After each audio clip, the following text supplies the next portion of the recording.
Bonjour. Hello. Hola. Marhaba bikoum. Sur le fil, Le podcast d'actu de l'AFP. des nouvelles choisies pour vous sur notre fil info.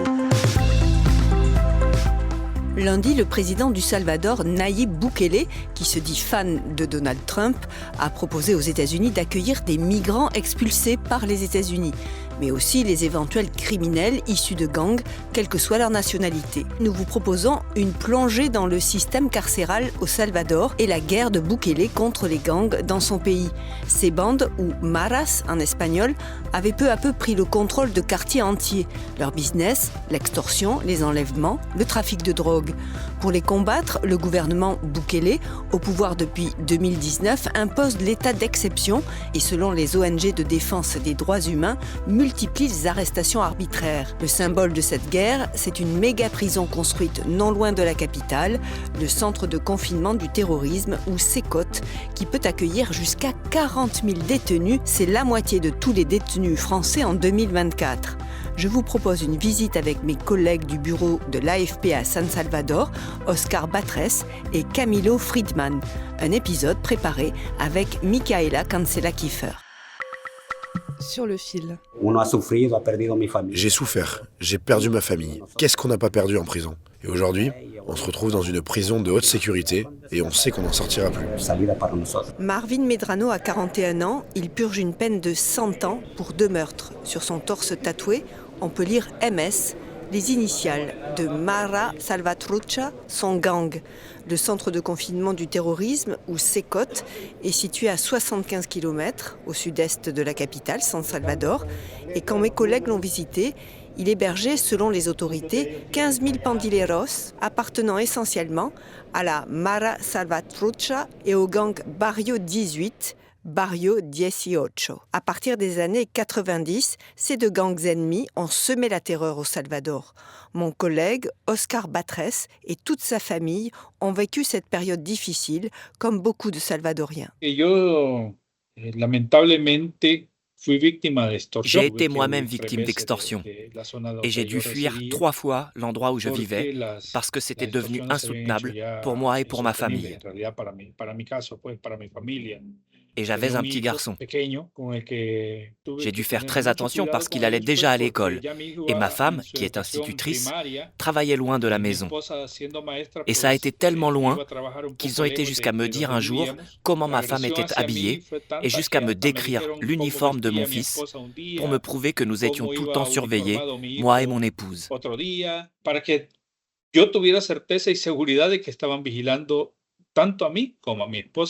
C'est à ce moment-là qu'Oscar a décidé de déménager pour la première fois. Un jour, ils ont glissé un mot sous la porte.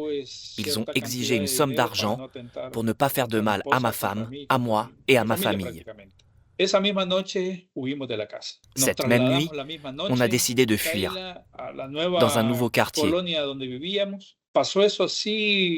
Mais au bout de 3 mois, ils ont recommencé. Oscar nous a aussi raconté que sa mère et son frère ont aussi été victimes de rackets, au point même d'être forcés de fermer leur commerce.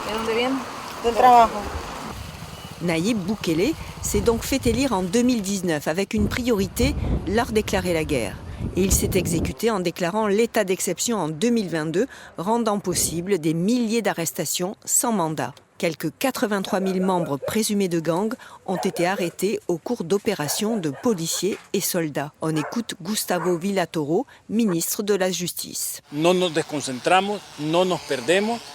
ne perdons pas de vue notre objectif, nous restons concentrés.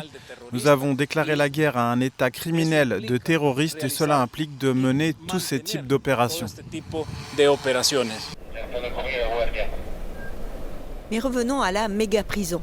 Oscar, qui l'a visitée, nous a raconté. Elle s'étend sur 166 hectares, compte 8 pavillons de 32 cellules chacun, où les détenus s'entassent sur des lits superposés sur 5 niveaux. Ils sont surveillés 24 heures sur 24 par des caméras, 1 millier d'agents pénitentiaires, 600 soldats et 250 policiers anti-émeutes. Les prisonniers sont torse nus, rasés et portent un simple bermuda et t-shirt blanc, d'où dépassent leurs tatouages, témoignage de leur allégeance aux gangs. pierres tombales, crânes, croix, silhouettes de femmes ornent le moindre centimètre carré de peau.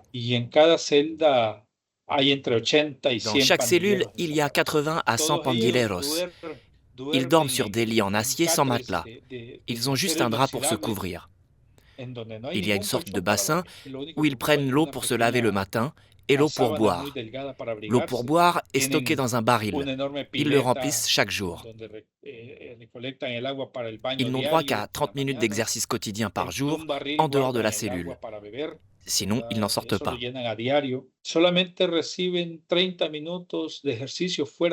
Leur repas est extrêmement simple, ordonné par le gouvernement, haricots ou pâtes, jamais de viande.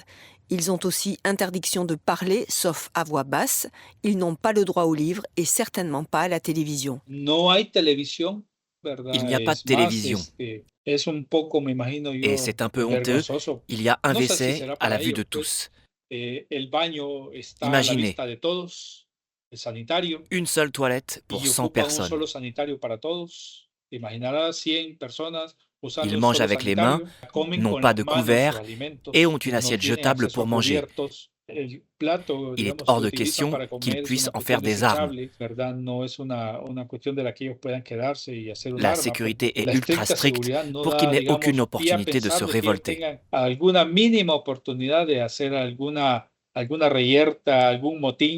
Les journalistes internationaux invités par les autorités ont pu poser des questions à un détenu, Marvin Medrano, qui a parlé au début de cet épisode.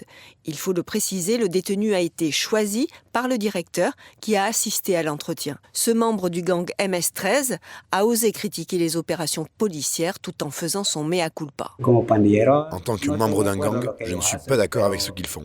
Mais pour le peuple salvadorien, je dirais que c'est la meilleure chose à faire, car on n'a pas été de bonnes personnes. Mais là, le directeur de la prison a interrompu l'entretien. Pas question de critiquer la guerre contre les gangs. Personne ne conteste la violence imposée par les gangs qui avait conduit le Salvador à des niveaux records d'homicides à l'échelle mondiale. En 2017, il atteignait 83 homicides pour 100 000 habitants. Aujourd'hui, il serait de moins de 3 homicides pour 100 000. Mais parmi les milliers de personnes emprisonnées, des innocents ont été arrêtés, près de 10%. Selon Oscar, il suffisait parfois d'être dénoncé par un voisin. Le président Nayib Bukele l'a reconnu en novembre et a annoncé la remise en liberté de 8000 personnes arrêtées par erreur. Il est évident qu'aucune opération de police n'est parfaite et que sans intention de nuire à qui que ce soit, des innocents se sont fait arrêter.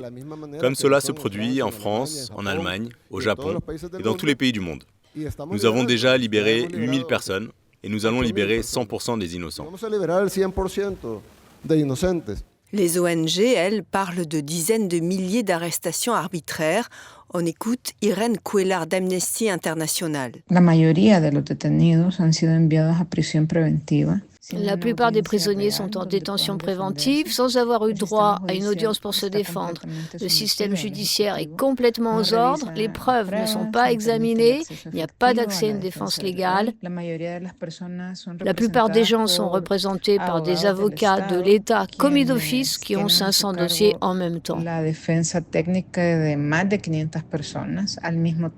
Selon Irene Cuellar, auteure d'un rapport sur les droits humains au Salvador, le petit pays de 6 millions d'habitants s'est transformé en une gigantesque prison. Car il n'y a pas que le Sécote que vous avez visité avec nous, mais près de 25 établissements pénitentiaires.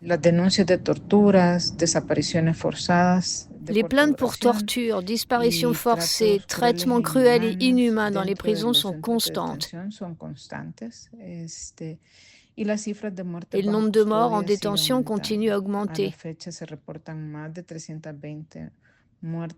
On en rapporte près de 320 et il faut le souligner, elles ne font pas l'objet d'enquête.